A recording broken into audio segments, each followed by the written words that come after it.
दोस्तों, कभी कभी मौन रहना आसान होता है, लेकिन हर बार मौन रहना पत्रकारिता नहीं होता। आज मैं किसी व्यक्ति, किसी संस्था या किसी आयोजन की बात नहीं कर रहा हूँ। मैं केवल उस सोच की बात कर रहा हूँ जो ये मान बैठी है कि पत्रकारिता का मूल्य संस्थान के आकार से तय होता है, ना कि पत्रकार के चरित्र से। यदि आपकी दृष्टि में केवल बड़े बड़े संस्थानों से जुड़े लोग ही पत्रकार हैं, तो हम जैसे अकिंचित शब्दों से मत डरिए। हमारे पास न अपार संसाधन है, न प्रभावशाली तंत्र। हमारे पास केवल एक कलम है, कुछ शब्द हैं और सच कहने का साहस है। यदि यही आपको असहज करता है, तो शायद समस्या हमारी नहीं, सच की शक्ति की है।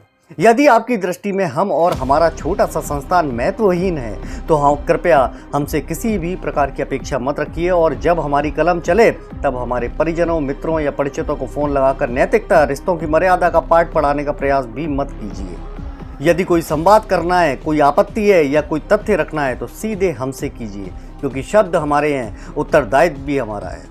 पत्रकार की पहचान उसके कार्यालय के आकार से नहीं होती, उसके विज्ञापनों से नहीं होती, उसके संबंधों से नहीं होती। उसकी पहचान इस बात से होती है कि वह सत्ता से प्रश्न पूछ सकता है या नहीं, व्यवस्था से जवाब मांग सकता है या नहीं, और सच लिखने का साहस रखता है या नहीं।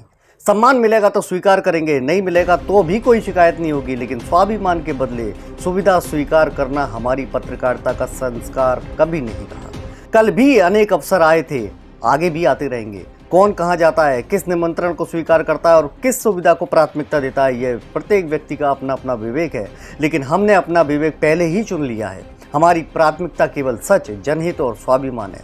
हम किसी से विशेष कृपा नहीं चाहते, हमें केवल समान दृष्टि, निष्पक्ष व्यवहार और अपनी बात कहने का अधिकार चाहिए। यदि यह भी अधिक मांग लगती है, तो फिर हमारा रास्ता अलग ही सही।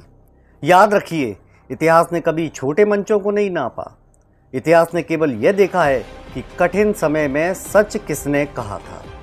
हमारी कलम किसी निमंत्रण की मोहताज नहीं है, वह किसी कृपा की प्रतीक्षा नहीं करती। वह चलेगी तो केवल सच के लिए, जनहित के लिए और उस स्वाभिमान के लिए जिसे किसी भी कीमत पर गिरवी नहीं रखा जा सकता। धन्यवाद।